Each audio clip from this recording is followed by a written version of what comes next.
Hola chicos, bienvenidos nuevamente a Anatomía Macroscópica de la Universidad de Oriente. El día de hoy vamos a continuar con mediastino posterior en su segunda parte, en la cual vamos a hablar de las estructuras linfáticas, específicamente del conducto torácico y del tronco simpático que están en el mediastino posterior. Vamos a iniciar hablando del conducto torácico, que es el principal vaso linfático del cuerpo y que es el responsable de drenar toda la linfa que se produce en la mayor parte del cuerpo, exceptuando el lado derecho, tanto de la cabeza, el cuello y el brazo, además de también la parte derecha del tórax, es decir, del hemisferio derecho. Este va a drenar la linfa hacia el torrente sanguíneo a través de las venas subclavio y yugular del lado izquierdo, a través del ángulo yugulo-subclavio. Si bien este conducto es denominado conducto torácico, este no se encuentra nada más a nivel del tórax, sino que va a tener una pequeña porción final a nivel cervical y una primera porción que es donde se origina a nivel abdominal. ¿Ok? Y claro, la mayor parte de la longitud de este conducto se va a encontrar en el tórax, específicamente, como lo dije anteriormente, a nivel del mediastino posterior.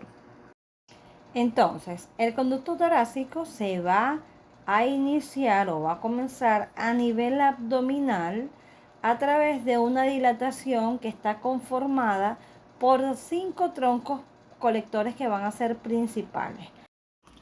Los primeros 2 troncos colectores que me conforman a esta dilatación, conocida como cisterna de Pesquet o cisterna de Kilo, van a ser los troncos colectores lumbares, uno a cada lado de esta cisterna de Kilo. Entonces sería uno derecho y uno izquierdo. Estos se van a encargar de drenar hacia el conducto torácico toda la linfa proveniente del intestino grueso o colon, de los miembros inferiores, de las estructuras que están a nivel de la pelvis, tanto femenina como masculina. También nos va a drenar a los riñones y a las glándulas suprarrenales.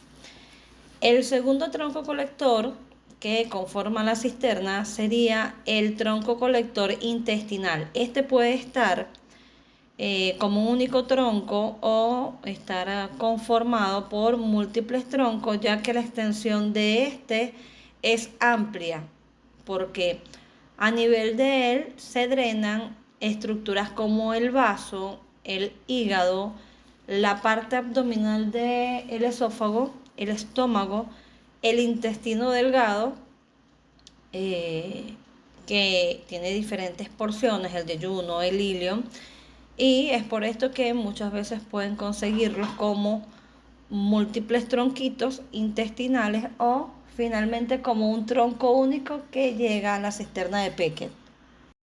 Generalmente a este tronco intestinal vamos a observarlo en la cara anterior de la aorta abdominal. Por último tendríamos a los troncos intercostales descendentes, uno derecho y otro izquierdo, los cuales son descendentes porque justamente ellos van a descender desde la parte torácica, desde los últimos 9 espacios intercostales, tanto derechos como izquierdos, que es a estos espacios que ellos drenan, y van a perforar el diafragma, lo van a atravesar, descienden y forman parte de la cisterna de Kilo. La cisterna de Kilo es ese ensanchamiento que ustedes observan en la imagen, que se encuentra justamente, algunos autores dicen, entre L1 y L2, otros dicen entre L2 y L3, nosotros nos quedamos que se encuentra entre L1 y L3 para darle un mayor espacio o una mayor distancia. Esa cisterna de Kilo va a tener diferentes relaciones o puntos anatómicos con los cuales ustedes pueden ubicarlas. se va a encontrar lateral derecho a la aorta abdominal descendente, va a estar en relación con la vena cava inferior, se va a encontrar del lado izquierdo de esta. También va a estar en estrecha relación a la emergencia de las arterias renales de la aorta abdominal. Va a estar en relación a este y dependiendo del tamaño de la cisterna de kilo que tenga el paciente, porque puede ser muy pequeñita, puede ser amplia, pero va a estar en estrecha relación a la emergencia de las arterias renales, sobre todo de la derecha. También va a estar en relación con el pilar derecho del diafragma. Y aquí hay algo importante, muchachos. La aorta, como ya todos conocen, tiene su hiato a nivel del diafragma, a través del cual ella pasa desde la parte torácica a la parte abdominal. El conducto torácico bien puede acompañar a la aorta a través de ese orificio o perforar el pilar derecho del diafragma y pasar desde el abdomen a el tórax. Eso es importante. Es algo muy parecido a lo que pasa con la vena ásigos, que ella puede o muy bien atravesar junto a la aorta o a través de los pilares posteriores del diafragma. En el caso del conducto torácico, específicamente lo hace penetrando o perforando el pilar derecho, teniendo a su izquierda a la aorta y a la derecha a la vena ácigo o vena ácigo mayor. Una vez que penetra hacia la cavidad torácica, entonces asciende y a medida que lo va haciendo se va colocando por delante de la columna vertebral y posterior a la aorta, y justo a nivel de T5 o T6 se encuentra totalmente anterior a la columna vertebral y posterior tanto a la aorta como al esófago. Entonces es importante recalcar que el conducto torácico entra a la caja torácica a través del pilar derecho, que se encuentra a la derecha de la aorta, y en la medida que va ascendiendo siempre se encuentra anterior a los vasos intercostales posteriores, y a medida que va subiendo se va haciendo un poco más anterior y justamente a nivel de D5, D6, entonces cruza de manera abrupta al lado izquierdo de la columna vertebral, haciéndose posterior tanto a la aorta como al esófago. En esta otra imagen, un corte sagital o parasagital izquierdo, pueden observar cómo el conducto torácico ya se encuentra posterior al esófago y por ende a la aorta, alejándose un poquito de esta y totalmente anterior a la columna vertebral. Asciende justo hacia el estrecho superior de la caja torácica o límite superior o abertura superior de la caja torácica, como ustedes quieran llamarlo. Realiza entonces un arco de concavidad posterior y cruza, ¿verdad?, aproximadamente a nivel de C7, pasando entre la yugular interna o posterior a esta y anterior a la arteria carótida primitiva izquierda, para luego bordear hacia el ángulo yugulo-subclavio y allí entonces él va a drenar justamente a nivel del ángulo yugulo-subclavio izquierdo, pero también existen variaciones donde podría drenarte directamente a la yugular interna o a la subclavia izquierda. Importante observar acá en las imágenes cómo él tiene diferentes, múltiples afluentes a medida que va subiendo hacia la parte más superior, valga la redundancia, del tórax. Tenemos que él va a tener afluentes a nivel de la yugular izquierda, de la subclavia izquierda. Va a tener también afluentes a nivel broncomediastínicos, traqueales, pleurales, broncomediastínicos, intercostales posteriores superiores, e incluso también va a tener drenaje o va a tener afluentes de la parte esofágica y cardíaca. Observen en esta imagen que me gusta mucho porque logra diferenciar cómo el conducto torácico hace el arco y hacia medial está en relación con el nervio laringio recurrente, específicamente el izquierdo obviamente, y que hace su curvatura, y ya en la parte externa entonces va a estar en relación con el nervio frénico izquierdo y con el escaligmo anterior. En la siguiente imagen entonces logran visualizar cuál es la extensión o los niveles o lugares que drena nuestro conducto torácico. Observen que en amarillo está bien demarcado lo que nos drena el conducto torácico. El conducto torácico entonces nos va a drenar toda la parte izquierda del cuerpo y nada más la parte abdominal del lado derecho. ¿Ok? Es decir, no nos va a drenar hemitórax derecho ni la parte superior por lo menos la parte hepática. Tampoco nos las va a drenar la parte derecha. El miembro superior derecho, cuello y cara, solamente la parte izquierda de estos lugares las va a drenar. La parte derecha no los va a drenar, como ven en la imagen que esa parte derecha está delimitada por un color lila. Eso no es territorio del conducto torácico. Todo lo que está en amarillo es territorio del conducto torácico, y observan entonces en la parte superior derecha para ustedes como hace su primera curvatura hacia posterior con concavidad posterior a nivel de C7, luego hacia adelante para abocarse en el ángulo yugulosubclavio, como lo están viendo en esa imagen en el cuadrito. ¿Ok? Pero y entonces, si la parte amarilla está drenada por el conducto torácico, ¿qué pasa con la parte izquierda o la parte que está en color lila? Bueno, a través de esas estructuras que están del lado de derecho y que no están drenadas por el conducto torácico, entonces desde lo más profundo de cada estructura van a ir formándose el sistema colector a través de conductillos quelíferos, ¿verdad?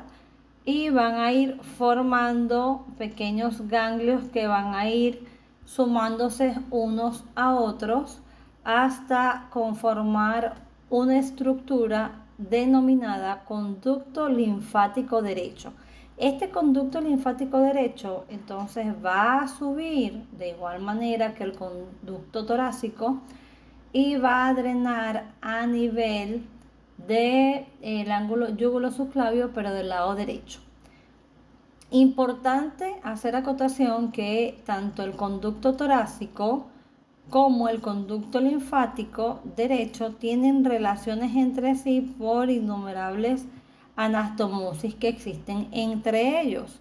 Esto va a garantizar que si hay algún tipo de trauma o invasión neoplásica de uno de los dos, ese lado que está drenado por uno de ellos puede ser drenado ya de manera pasiva por el lado contralateral, porque estos tienen comunicaciones o anastomosis entre ellos.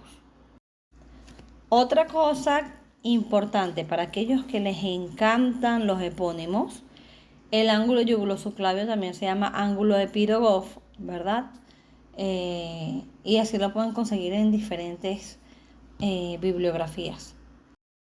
Lo otro es que el conducto linfático torácico derecho también es conocido como la gran vena linfática.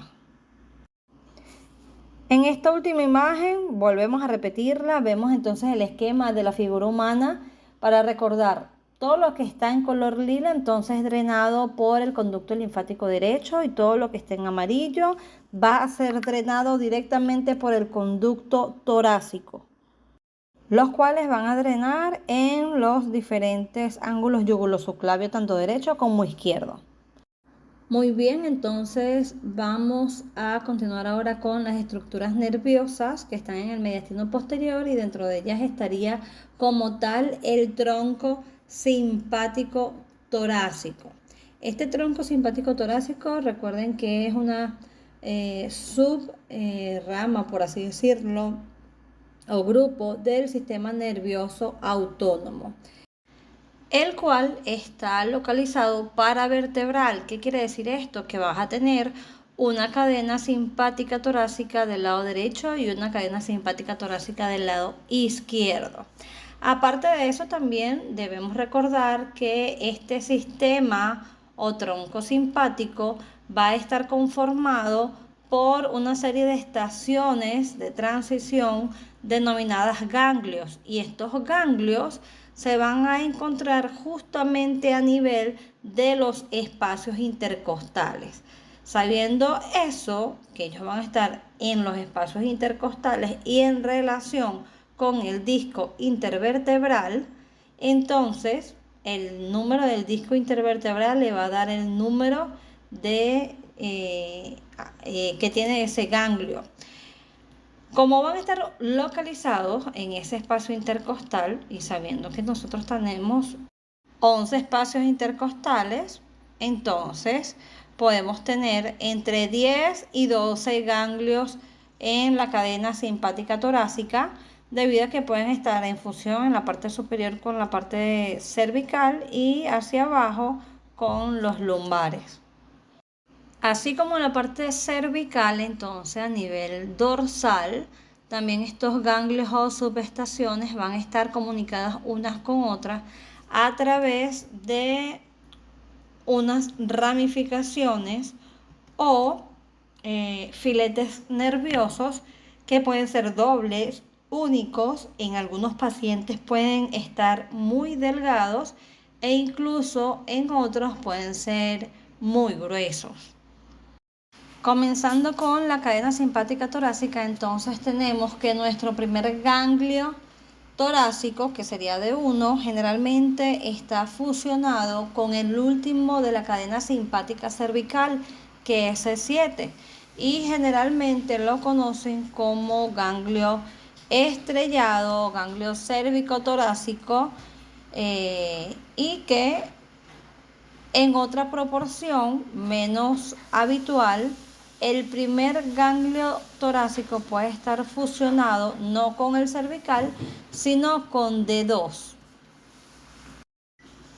Aquí en esta nueva imagen podemos ver cómo está el ganglio estrellado, y que el tronco simpático torácico va a tener comunicación con fibras que van a venir desde la médula espinal a través de los ramos comunicantes tanto blancos y grises. Pero ¿cómo lo va a realizar? Este sistema llamado simpático torácico también es denominado división toracolumbar del sistema nervioso autónomo. Por eso les decía que era una parte del sistema autónomo.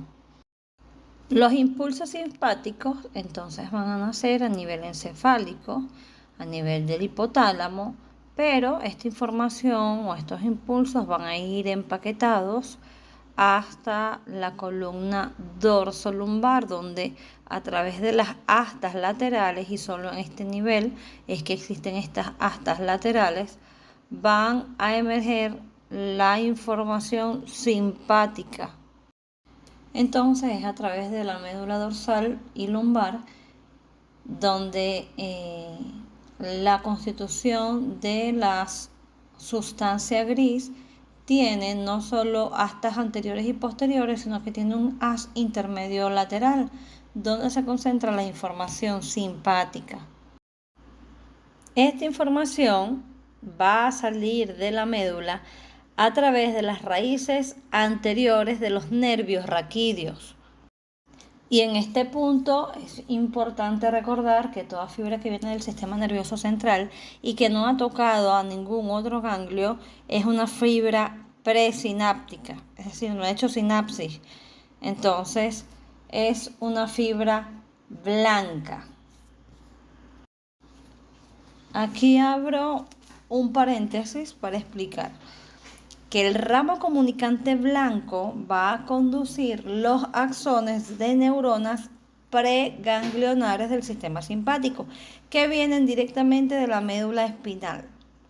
La vaina de mielina que va a cubrir a estos axones les otorga un aspecto blanquecino y por eso es que se le da el nombre de ramos comunicantes blancos.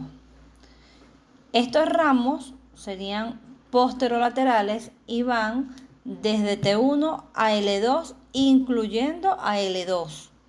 Por eso es que es toracolumbar. Ahora, el ramo comunicante gris va a conducir los axones de neuronas postganglionares del sistema simpático, que se dirigen hacia sus respectivas uniones neuroefectoras en el órgano que van a inervar y se van a encontrar posteromedial y sus fibras nerviosas van a carecer de mielina. Eso es algo importante. Entonces, los ramos comunicantes blancos vienen directo de la parte central del encéfalo, tienen mielina y van a estar posterolaterales. En cambio, los ramos comunicantes grises no tienen mielina, salen, por así decirlo, desde el ganglio efector hacia las uniones neuroefectoras en el órgano donde van a inervar y no tiene mielina, van a estar posteromedial. Ok, entonces en esta imagen donde ven un corte, si se quiere, axial o transversal de la columna vertebral, vemos que es una vértebra tipo dorsal. ¿Por qué? Porque vemos a ambos lados de la apófisis transversa a los arcos costales y también vemos que a nivel medular tiene astas intermedias. ¿Ok? Son las características del segmento medular desde T1 a L2. ¿Por qué? Porque a estos niveles es donde existe información simpática a nivel medular. Entonces, esta información va a salir por el asta anterior del nervio raquídeo de determinado espacio intercostal y lo va a realizar a través de los ramos comunicantes blancos, porque es una información presináptica. Este ramo comunicante blanco, que va a estar posterolateral, va en búsqueda del ganglio simpático. Cuando llega al ganglio simpático pueden pasar tres cosas. Uno, que vaya hacia la parte, haga sinapsis y vaya hacia la parte posterior de nuevo, hacia el ganglio raquídeo. Cuando hace esto, entonces, al hacer sinapsis, ya el ramo comunicante blanco se transforma en ramo comunicante gris porque ya es posináptico y se une al ganglio raquídeo o el nervio raquídeo para dar información sináptica a las glándulas sudoríparas, a la piel, a la parte vascular que está a nivel de los espacios intercostales. Las otras dos cosas que pasan lo hace hacia la parte anterior, cuando el ramo comunicante posináptico, ¿verdad?, se va hacia la parte anterior entre el cuerpo vertebral y la aorta, o sea, hacia la parte anterior. Entonces, él puede o bien hacer la sinapsis a nivel del ganglio, comportarse como un ramo comunicante gris e inervar directamente a glándulas y órganos que estén en el área. O la tercera cosa que puede pasar es que él pase por el ganglio, es decir, el ramo comunicante blanco, pase por el ganglio, pero no haga sinapsis. Siga hacia adelante y se encuentre con otro grupo de células neuronales que funcionan como un ganglio. En este caso van a ser los ganglios prevertebrales, porque tenemos los ganglios paravertebrales, que son las dos cadenas simpáticas que tenemos a ambos lados de la columna vertebral, pero también tenemos los ganglios prevertebrales. Dentro de los ganglios prevertebrales, entonces vamos a tener al ganglio celíaco, al mesentérico superior, al aorto renal y al mesentérico inferior, los cuales al momento de llegar el ramo comunicante blanco, es decir, presináptico, porque no hizo sinapsis a nivel de los paravertebrales, hace la sinapsis en ese ganglio determinado, no sé cuál de los cuatro, si es celíaco, mesentérico superior, aortorrenal o mesentérico inferior, y de allí es que la rama va a volverse posináptica para hacer inervación de un órgano en específico. Por ejemplo, el ramo comunicante blanco pasa a través del ganglio paravertebral derecho y se va hacia el ganglio celíaco. Hasta allí era presináptico. En el ganglio celíaco hace sinapsis y entonces se vuelve un ramo comunicante gris, es decir, posináptico, y me inerva al estómago. Bueno, y a manera más específica y para que puedan entenderlo más, entonces en las siguientes imágenes voy a ir detallándole un organigrama de cómo realmente están dispuestas las fibras, tanto pre como postsináptica, y cómo va pasando a través de las diferentes estructuras del sistema nervioso. Vean que esta que nos está señalando en esta oportunidad sería la médula espinal. Y si avanzamos más adelante, entonces sería el tronco simpático toracolumbar. Recuerden que estos ganglios están a nivel de los discos intervertebrales a cada lado de la columna y entonces por esto se conocen como paravertebrales. Están tanto a la derecha como a la izquierda. Importante recordar que las fibras simpáticas que están a nivel cervical, todas son postsinápticas, ¿ok? De igual manera, las que están en sacro, coxis y también las que están a partir de L3. ¿Por qué las que están a partir de L3? Porque recordemos que la información o sustancia simpática a nivel de la médula se encuentra a partir de T1 y hasta L2. Entonces, estas fibras que a ese nivel no han tocado todavía un ganglio van a tener características presinápticas o ramos comunicantes blancos. Entonces, ellos van a irse a través de las ramas o raíces anteriores de los nervios raquídeos, abordan al ganglio simpático de ese nivel y pueden hacer lo que les dije anteriormente. O bien hacen sinapsis, se van hacia atrás, hacia la columna, nuevamente al ganglio raquídeo para darle inervación simpática a ese espacio intercostal y a las estructuras que están como tal en él.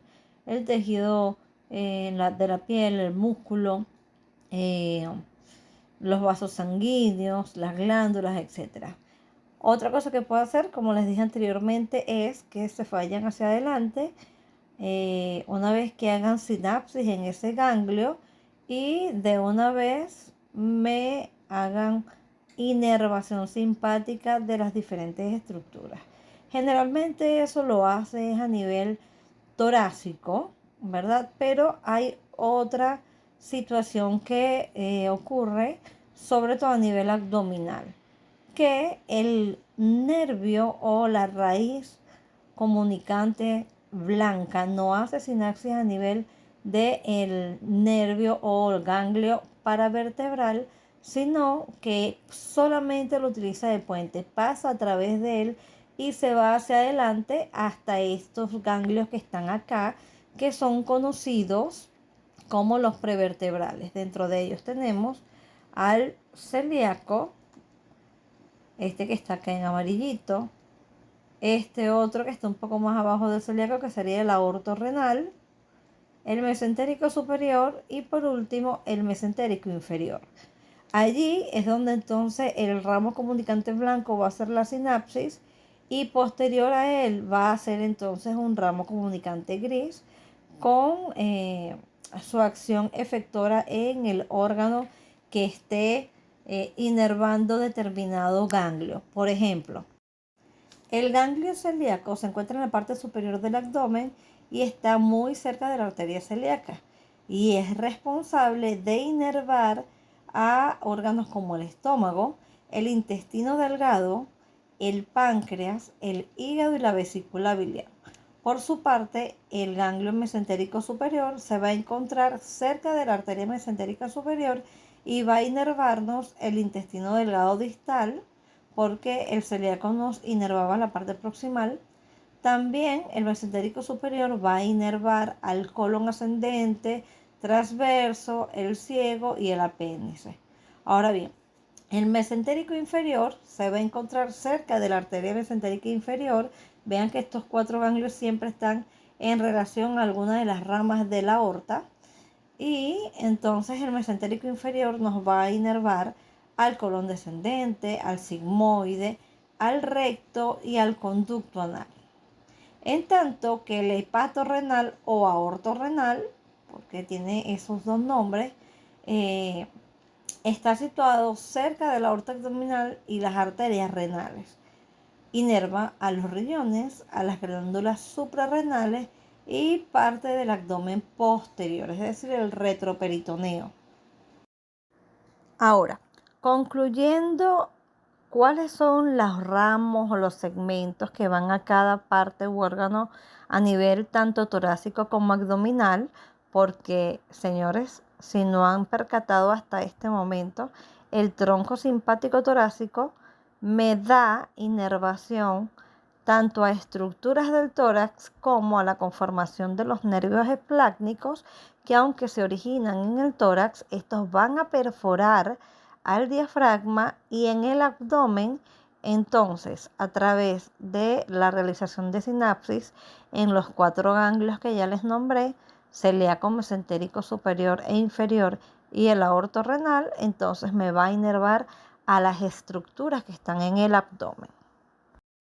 Comenzando con las estructuras a nivel del cuello y la cabeza, entonces estas van a tener la inervación simpática gracias a que el segmento D1 y D2 van a dar las fibras presinápticas, las cuales van a ascender hasta los 4 ganglios simpáticos cervicales y allí van a hacer la sinapsis para darle inervación a las estructuras de esta zona. Aquí recordemos, ninguno de las fibras cervicales tiene como tal fibras presinápticas. Estas van desde D1 y D2. En tanto que tanto el corazón, los bronquios, los vasos pulmonares y los vasos coronarios van a tener aportación de las fibras preganglionares a nivel de D4 a D6, ¿verdad? Es decir, D4, D5 y D6. Y estas van a ser a nivel de estos ganglios la sinapsis para luego salir hacia la parte anterior de la columna vertebral e inervar a estas estructuras. En tanto que la aorta, sobre todo el callado de la aorta, va a estar inervada por fibras presinápticas desde el segmento D1 a D3. Se observan el esófago, que es una estructura con características longitudinales, entonces este va a tener aportación de fibras presinápticas desde los segmentos torácicos o dorsales, tanto inferiores como medios. Y por último, que ya les había comentado desde un principio, toda la pared torácica, todo el dorso e incluso la parte abdominal va a estar inervada de manera simpática, es decir, los vasos sanguíneos, las glándulas, la piel, va a estar inervada por todos los segmentos torácicos. ¿Por qué? Porque a nivel de todos los segmentos torácicos, uno de los nervios hace sinapsis a través del ganglio raquídeo paravertebral, tanto derecho como izquierdo, y emite un ganglio, o mejor dicho, un ramo comunicante gris que se va a unir al ganglio raquídeo del nivel para dar este tipo de inervación a la zona. Luego de inervar a las estructuras del tórax, entonces el tronco simpático torácico va a formar a los nervios esplácnicos torácicos, que pueden denominarse o bien superior o mayor, medio o menor e inferior o mínimo. El nervio esplácnico mayor surge aproximadamente entre T5 y T9. En algunas literaturas pueden conseguir T6 a T10, pero nos podremos quedar incluso desde T5 a T10 para abarcar ambas literaturas. Este nervio esplácnico mayor entonces se va a conectar con el ganglio celíaco para inervar el estómago, el hígado, el vaso, el páncreas y las glándulas suprarrenales. En tanto que el nervio esplácnico menor o medio va a estar conformado por fibras de T10 y T11. Y este se va a unir o a hacer sinapsis con el ganglio aórtico renal. En tanto que en el nervio esplácnico mínimo, que va a estar conformado por fibras presinápticas de T11 y T12, y este nervio esplácnico mínimo va a conectarse con el ganglio del plexo renal. Hasta aquí es todo lo que tienen que saber de los nervios esplácnicos, porque nosotros vamos a hablar nuevamente de estos nervios cuando veamos el plexo lumbar, porque justamente estos nervios, una vez que se conforman en el tórax, no me inervan a nivel del tórax ninguna estructura, sino que ellos atraviesan el diafragma, lo perforan, cada uno se une a las estructuras que ya les nombré anteriormente, los diferentes ganglios, para hacer sinapsis, que salgan las fibras postsinápticas a inervar a las diferentes estructuras.